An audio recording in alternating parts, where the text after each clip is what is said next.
Que el Señor me bendiga, amados hermanos. Continuamos en nuestro estudio de la Confesión de Fe de Filadelfia en 740, ahora en los capítulos 27 y 28.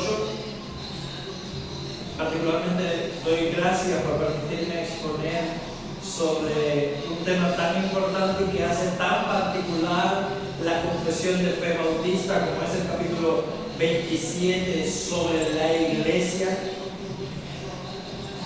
Lo vamos a dividir el capítulo en varias porciones para dar una introducción y explicarlo a grandes rasgos.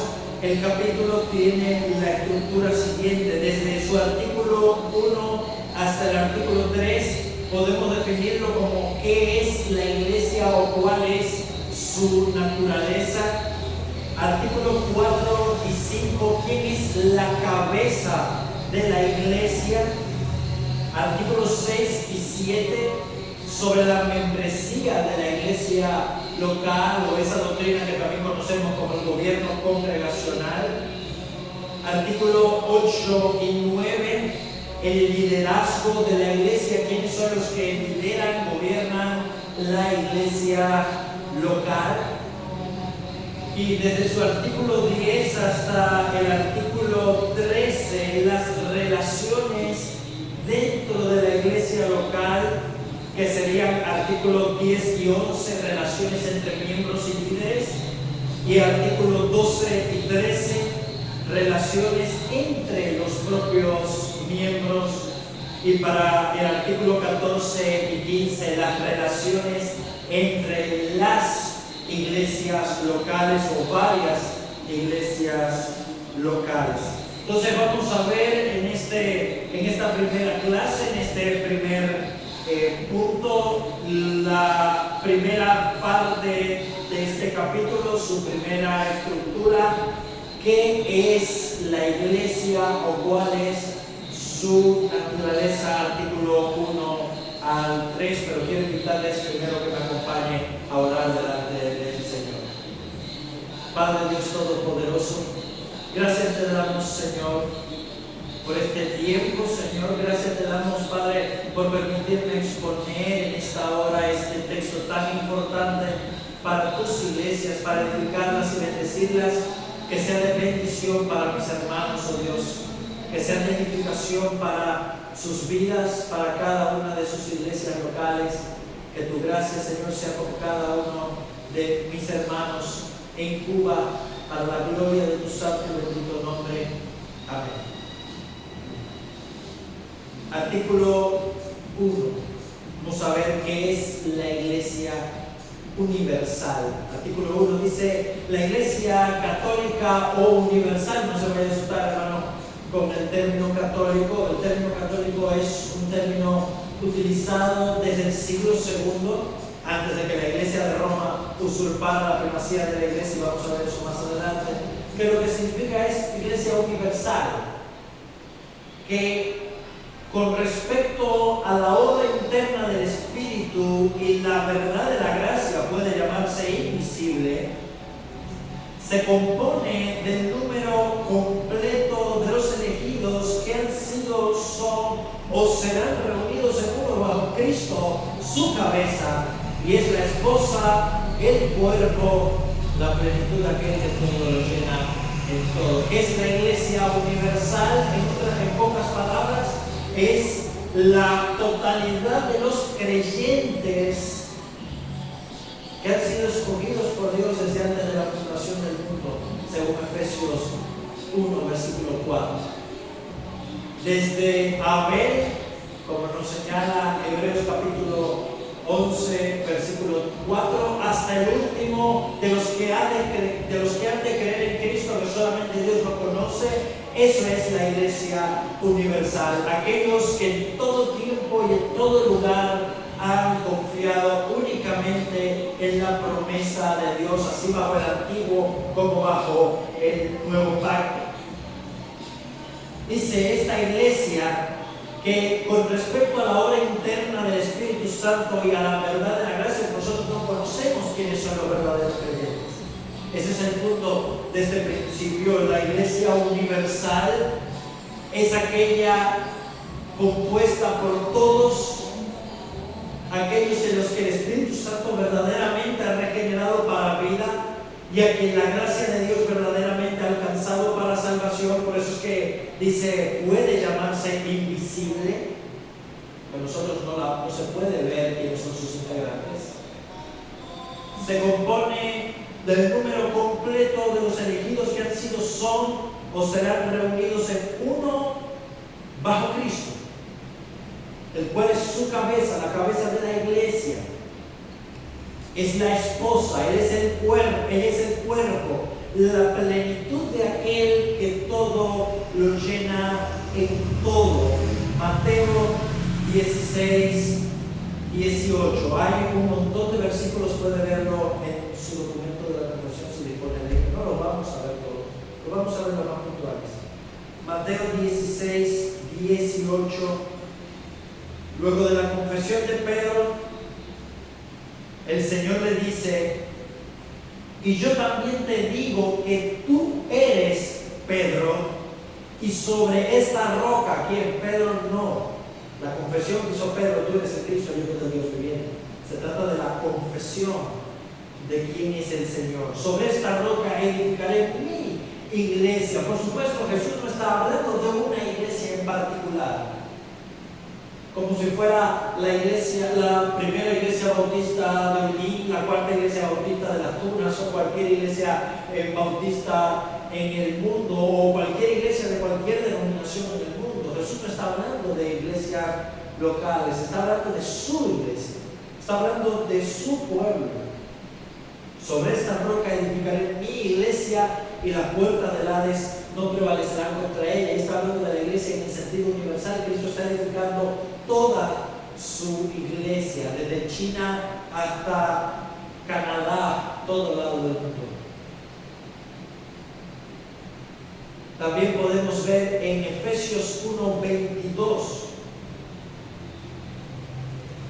Efesios es una carta que trata con el tema de la iglesia especialmente. Efesios 1:22. Y sometió todas las cosas bajo sus pies y lo dio por cabeza sobre todas las cosas a la iglesia, la cual es su cuerpo, la plenitud de aquel que todo lo llena en todo. En otras palabras, Cristo no es solamente la cabeza de la iglesia en Éfeso, Él es la cabeza de todas las iglesias, de todos los creyentes. En este sentido, habla de la iglesia universal como un todo. También lo podemos ver en otra porción de los Efesios, capítulo 5. Dice, versículo 23, porque el marido es cabeza de la mujer, así como Cristo es cabeza de la iglesia. El artículo la es un artículo definido, la única iglesia. No está hablando solamente de la iglesia de Éfeso. Cristo es cabeza de la iglesia en general, la iglesia universal, la cual es su cuerpo y Él es su Salvador. Así que, como la iglesia está sujeta a Cristo, así también las casadas les tengan a sus maridos en todo. Marido, amad a vuestras mujeres, así como Cristo amó a la iglesia y se entregó a sí mismo por ella, particularmente por ella, para santificarla. Es su esposa. No habla de una iglesia en particular o una iglesia local, sino que habla de todos aquellos que han creído o que creerán en Cristo. Los santos del Antiguo Testamento fueron salvos por la fe en las promesas de Dios y fueron redimidos en Cristo. Abraham se gozó de que habría de ver mi día y lo vio y se gozó de Jesús. La gracia de Cristo alcanza a los santos del Antiguo Testamento, así que esa iglesia universal que podemos verla también en Hebreos capítulo 12, versículo 13. Es interesante este texto. Dice, versículo 23. Hebreos capítulo 12, verso 23 dice: a la congregación que nosotros nos hemos acercado, a la congregación de los primogénitos que están inscritos en los cielos. Esa congregación, iglesia en griego, de los primogénitos inscritos en el cielo, es la iglesia universal. Es invisible. Pablo la llama Jerusalén la celestial, nuestra madre. Al final nosotros la veremos o la conoceremos plenamente. En Apocalipsis capítulo 7 se le presenta a Juan como una multitud que nadie podía contar, de toda tribu, pueblo, lengua o nación. Y en el capítulo 21 de Apocalipsis,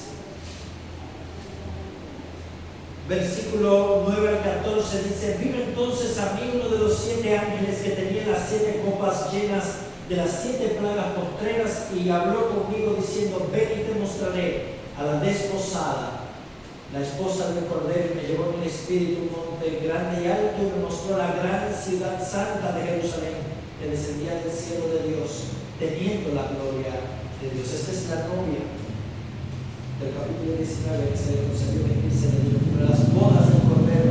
Toda la iglesia universal estará reunida. Eso es a lo que se refiere la confesión cuando habla de la iglesia universal. Y esto particularmente nos sirve a nosotros para tener en mente que, a pesar de que podamos llamarnos presbiterianos, bautistas, muchos de Asamblea de Dios o cualquiera sea el nombre de nuestra iglesia local, si confesamos a Jesús como Señor, creemos que Dios le levantó de entre los muertos, si confesamos a Jesús como el Cristo, el Hijo de Dios viviente, somos un solo pueblo.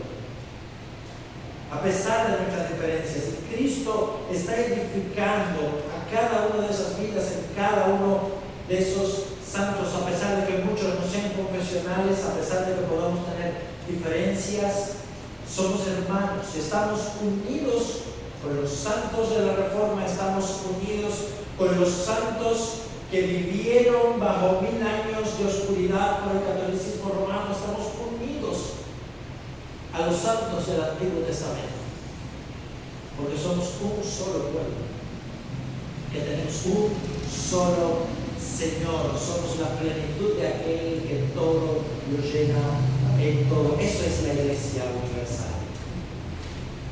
Artículo 2. Todas las personas en todo el mundo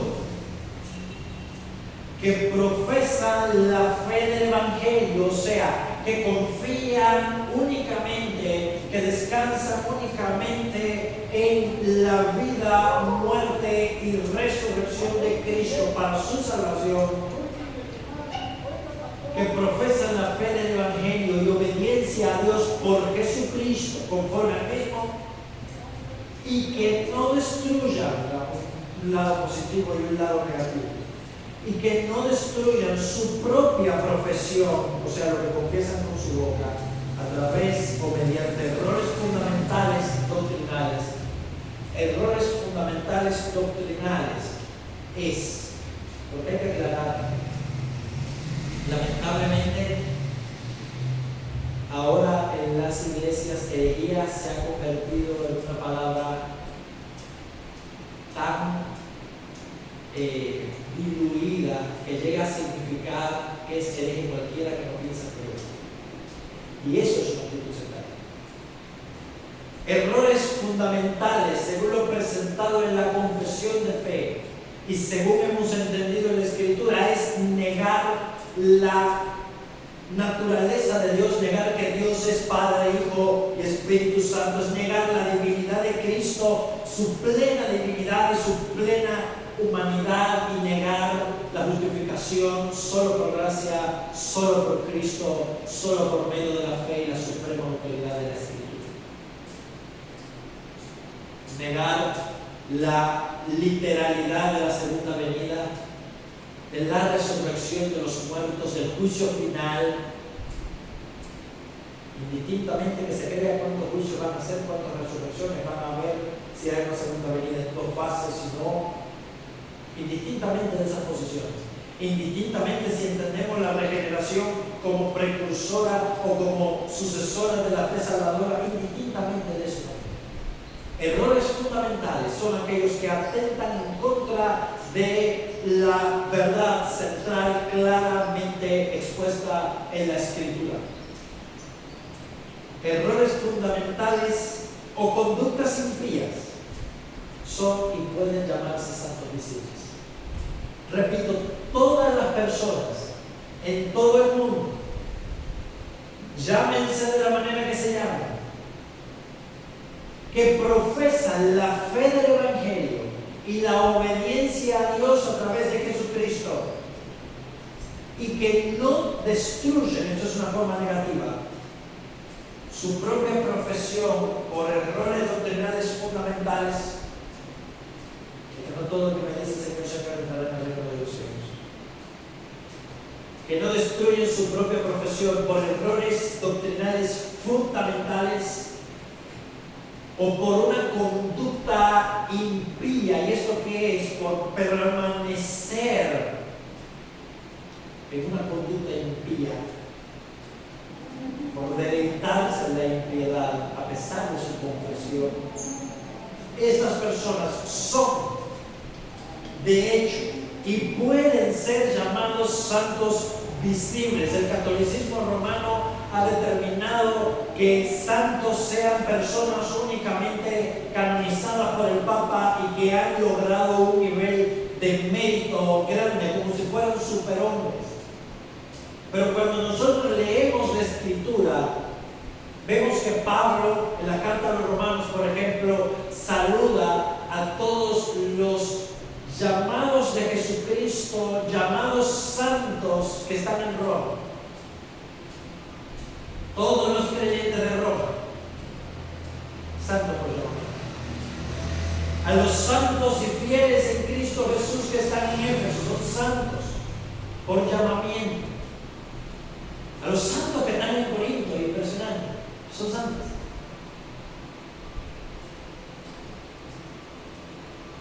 Todos pueden ser llamados santos visibles por su conducta y por su profesión de fe esencial, fundamental.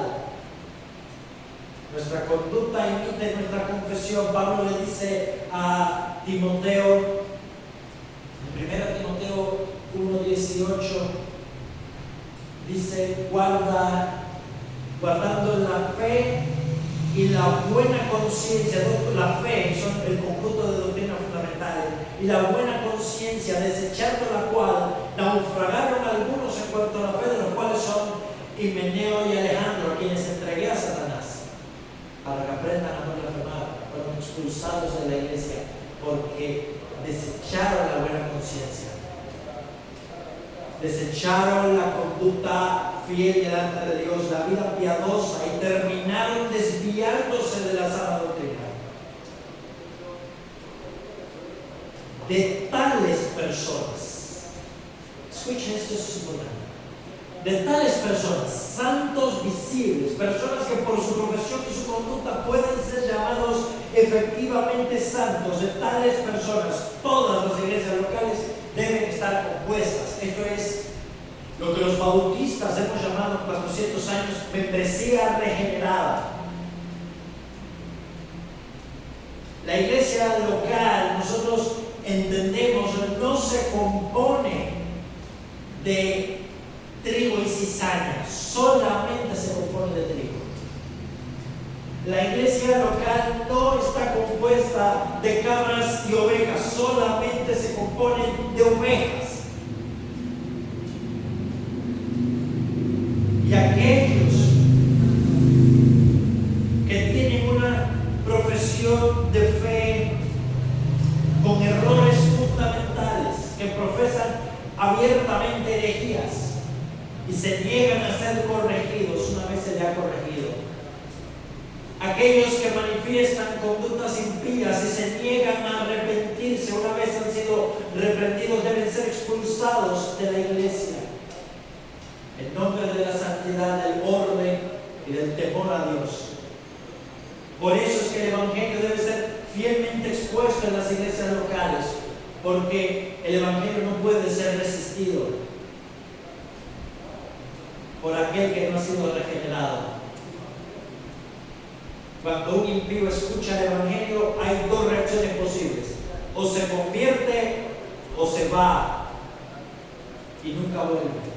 Lamentablemente, y aquí es necesario decirlo, lamentablemente, algunos por ignorancia hay que decirlo, otros quizás intencionalmente han permitido que las iglesias locales sean llenas de cabras y después están tratando de pastorear cabras. Usan el entretenimiento, usan la música, usan la manipulación, intencionalmente o no, para llenar las iglesias sin prestar atención si las almas verdaderamente han sido transformadas, sin prestar atención a la conducta de la persona, sin prestar atención a la profesión de fe de las personas, de los miembros, y se están engañando. Y están engañando a otros.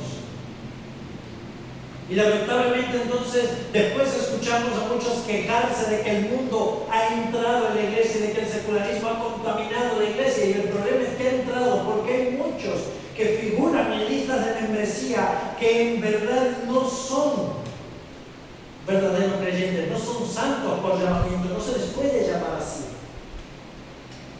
pero se les ha permitido entrar, se les ha permitido figurar como miembros de la iglesia. Se les ha bautizado incluso. O sea, después esas personas profundamente inmaduras porque no han recibido la instrucción de la palabra, o de hecho completamente incrédulas y no regeneradas, como son mayoría, y las iglesias bautistas tenemos un gobierno congregacional, terminan llevando a la iglesia conforme a sus propios deseos, porque nosotros hemos concebido y entendemos la Escritura que solamente las iglesias deben estar constituidas por santos visibles, por personas que profesen los fundamentos de nuestra fe y que mantengan una conducta genuina, sincera, se esfuercen por andar en integridad y practiquen continuamente el arrepentimiento. No son por personas perfectas, no, son por quienes se conciben imperfectos y por eso se arrepienten continuamente. Son llamados santos visibles, y de tales personas todas las iglesias locales deben estar constituidas. Las iglesias locales deben estar constituidas de esas personas.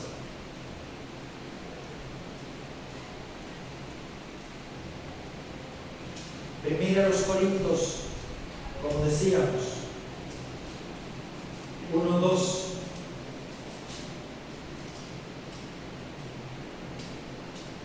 ¿Y por qué quiero señalar particularmente Corinto? Porque todos conocemos esa iglesia.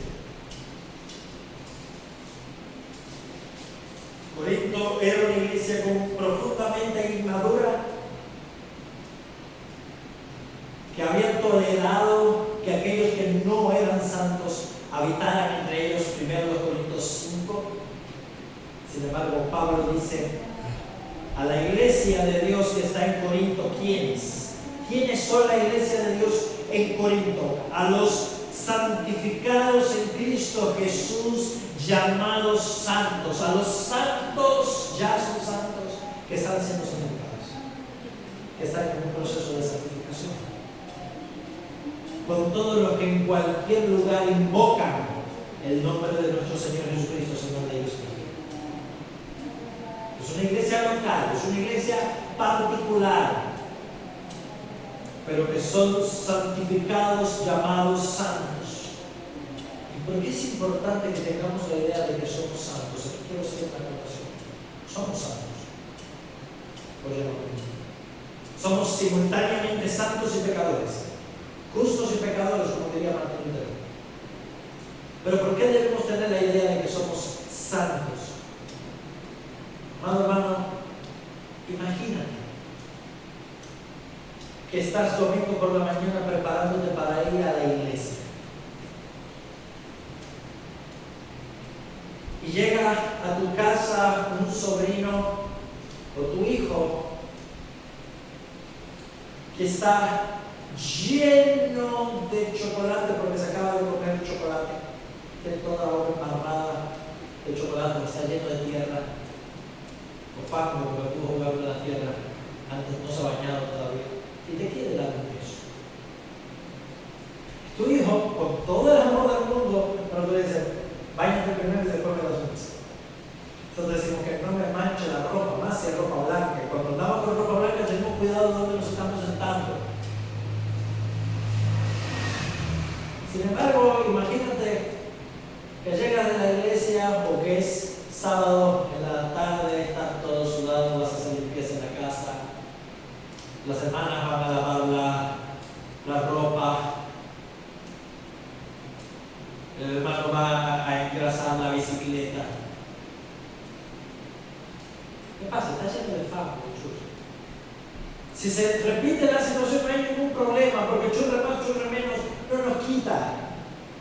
Ese es el punto. Si el diablo nos convence de que nosotros seguimos siendo pecadores en un sentido de la palabra, no vamos a tener pecado. Total. Pero si nos dejamos convencer por la Escritura de que a pesar de ser todavía, de que el pecado todavía mora en nosotros, somos santos delante de Dios por Cristo Jesús, estamos vestidos con ropas blancas, no vamos a querer pecar, vamos a rechazar el pecado porque el pecado será una mancha para nosotros, como santos, por llamamiento. De esos santos la iglesia local debe estar compuesta.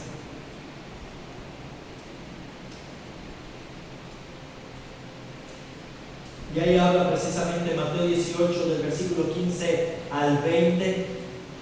Aquel que no se comporta como santo debe ser disciplinado, que la iglesia no puede dar testimonio de que esa persona es un santo visible tanto por su profesión como por su conducta. Esa persona debe ser separado para darle la oportunidad de que se arrepienta. La disciplina es un acto de misericordia con el objetivo de que la persona despierte y vuelva a Cristo arrepentida. Tenemos miedo de hacer disciplina. Primero Corintios 5, versículo 9, yo mismo, dice Pablo, un poco de levadura leuda toda la masa. Ustedes toleran a ese perverso, lo llama Pablo, al que estaba conviviendo íntimamente con su madrastra. Si ustedes lo toleran, ustedes no se corrigen, ustedes están envanecidos, dice. No es buena vuestra jactancia. Si lo comparamos con 1 Corintios 13, dice, pero no, porque el amor me va a llevar a corregir con amor.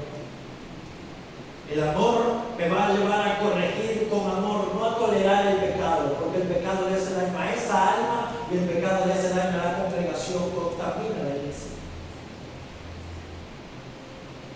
En Hebreos capítulo 12, versículo 13 al 15, llega a decir, seguid la paz con todos y la santidad sin la cual nadie verá al Señor.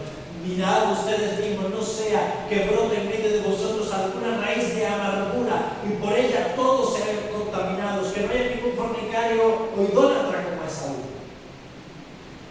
que vendió su primogenitura. Hay que observarnos, pero no observarnos con juicio condenatorio, sino observarnos con gracia para edificarnos mutuamente. Si alguno fuere sorprendido en alguna falta, ustedes que son espirituales, restáurenlo con espíritu de mansedumbre. Eso fue lo que dijo el Señor. Primero quita la viga que está en tu ojo, es crear el espíritu de que yo tengo que tener presente que yo también estoy en la carne, que yo también puedo caer. Tengo que tener presente mi condición y con esa actitud de humildad acercarme al hermano para edificar. No dejarle con la paz en su ojo.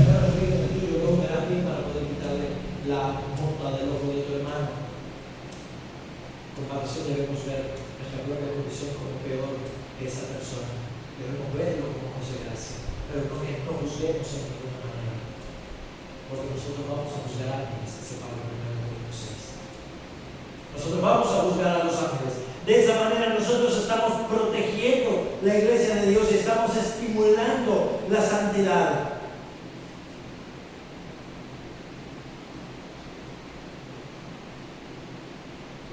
Artículo 3.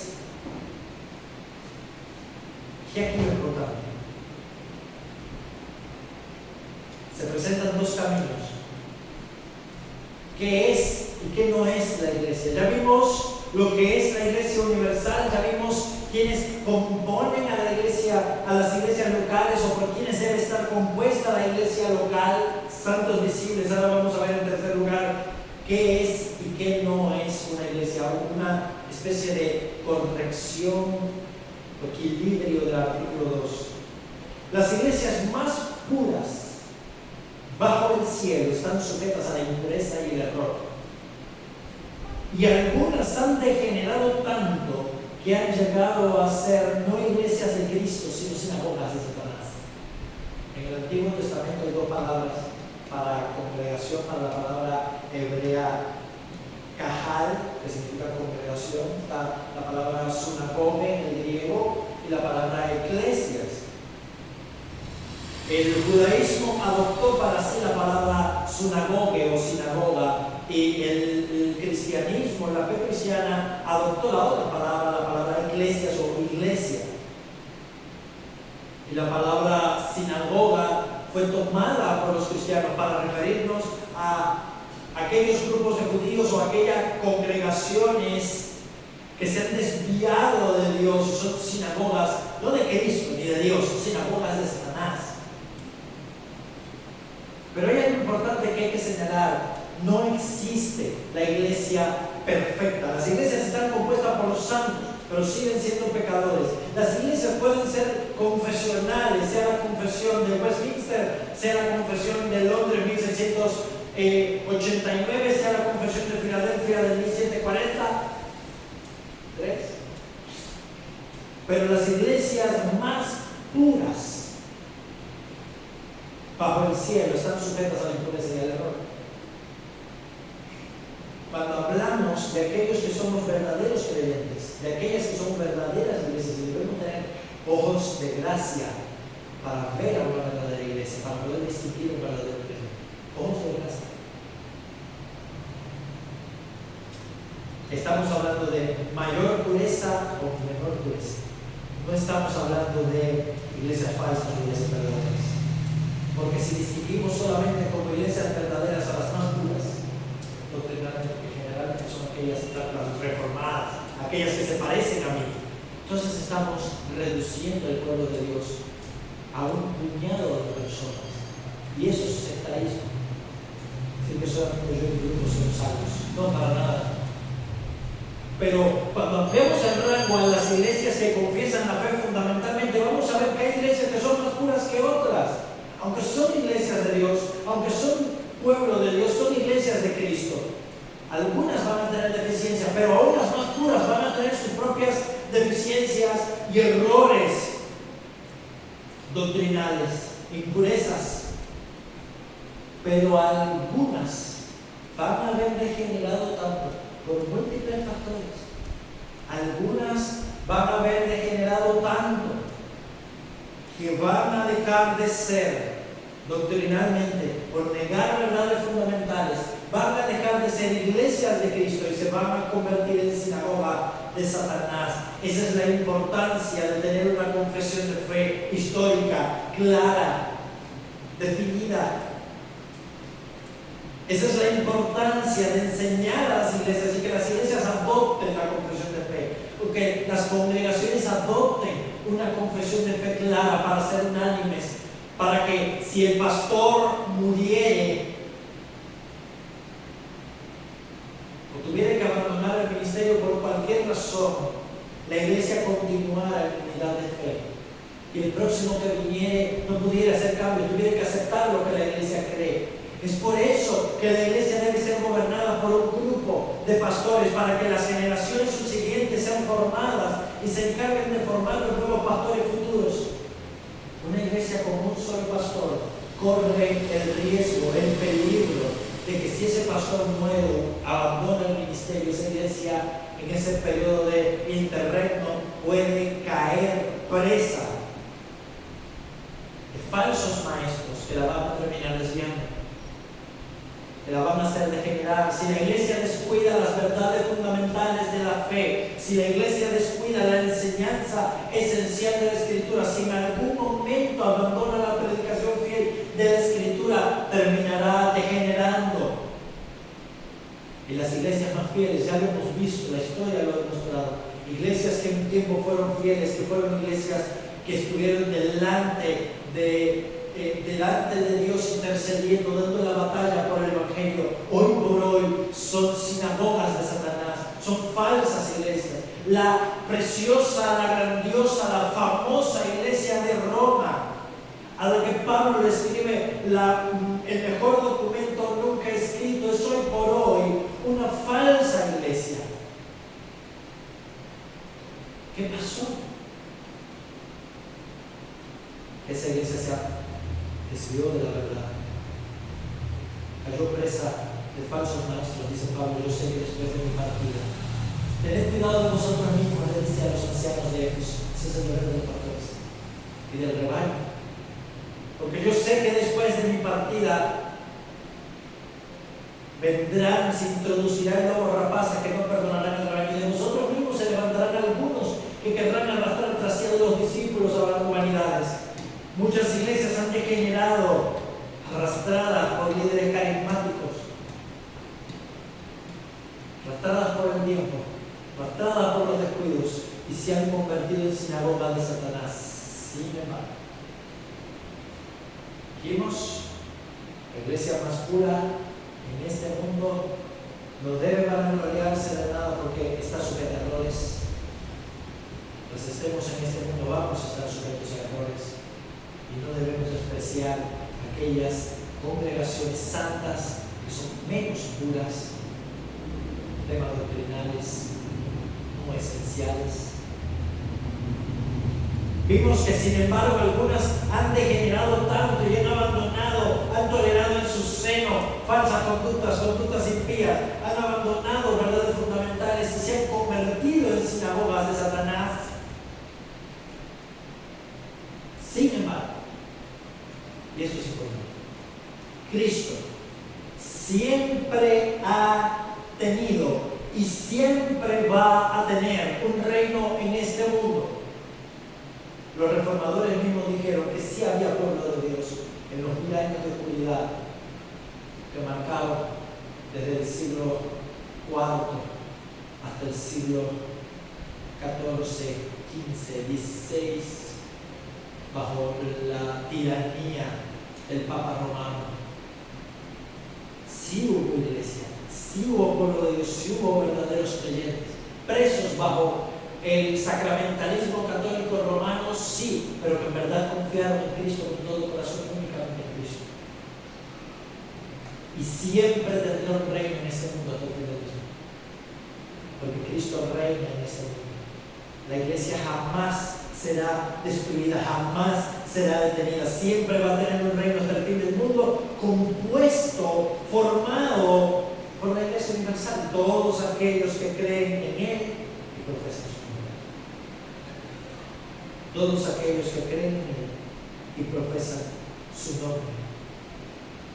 Vamos a ver algunos textos. Primero los Corintios 1:11. Habiendo dicho que los corintios son santos, santificados en Cristo, llamados santos, dice en el versículo 11, porque he sido informado acerca de vosotros, hermanos míos, Pablo les llama hermanos, por los de Cloé, que hay entre vosotros contiendas, haber divisiones. Estaban tolerando un fornicario, eran inmaduros. Uno decía: yo soy de Pablo, yo soy de fulano de tal. Eso es inmadurez espiritual. Estaban abusando de los dones.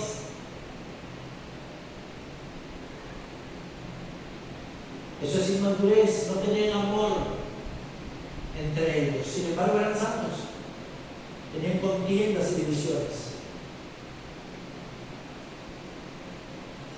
Pero Apocalipsis 2, 5 y 1, 20 dice el Señor: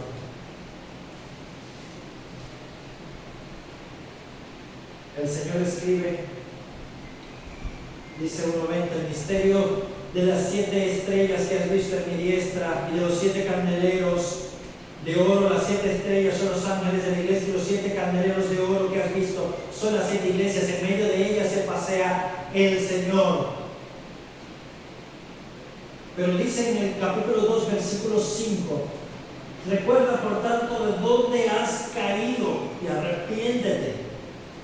La iglesia de Éfeso, que era una iglesia en medio de la cual el Señor andaba, había abandonado su primer amor, había caído y el Señor la insta al arrepentimiento. La iglesia de la Odisea, que era una iglesia que había sido arrastrada, adormecida por la riqueza de este mundo, era una iglesia, yo reprendo y disciplino todo el que amo, siempre celoso de mí. La iglesia de Sardis, que el Señor le dijo: tú tienes fama de que vive, pero está muerta. Era una iglesia muerta. Pero había algunos que no habían, que todavía estaban vivos. Y Sardis se arrepintió, de hecho, que iba a morir.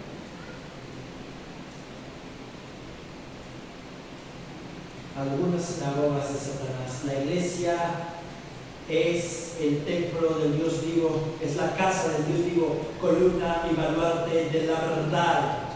1 Timoteo 3, del 14 al 15. Pero Cristo siempre ha tenido y tendrá una iglesia, dice Mateo 16 al 18. Ya lo leímos: sobre esta roca edificaré mi iglesia, las puertas del Hades no prevalecerán contra ella. La iglesia universal siempre estará y se ha manifestado en congregaciones locales que verdaderamente han creído y confiado en Cristo. Mateo 28, 20, el Señor dice: he aquí, estoy con vosotros hasta el fin del mundo. Yo estoy con ustedes todo el tiempo hasta el fin del mundo.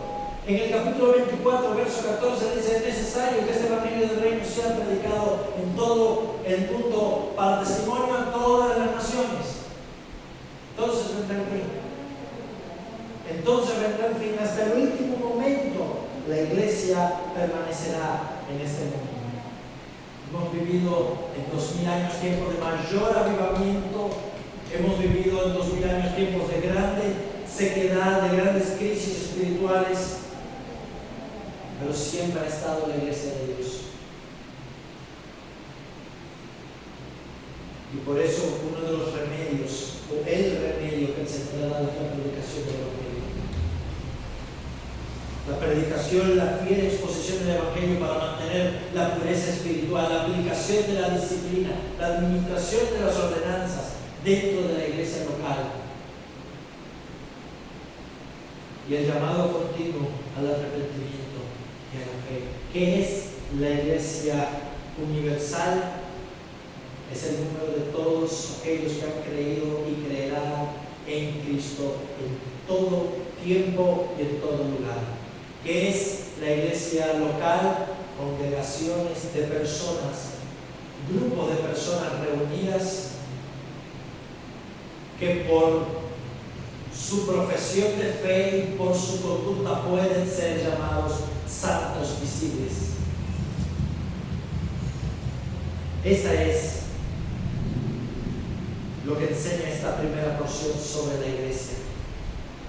La iglesia tiene una naturaleza espiritual, tiene una naturaleza física. Como aplicación previamente, muchos han argumentado que si ellos son miembros de la iglesia universal por haber creído en Cristo, no necesitan ser miembros de una iglesia local. Más adelante vamos a ver el tema de la conversión. Pero la iglesia local es la manifestación visible, palpable de la iglesia universal. Es la embajada del reino de los cielos en este mundo, en medio de este mundo.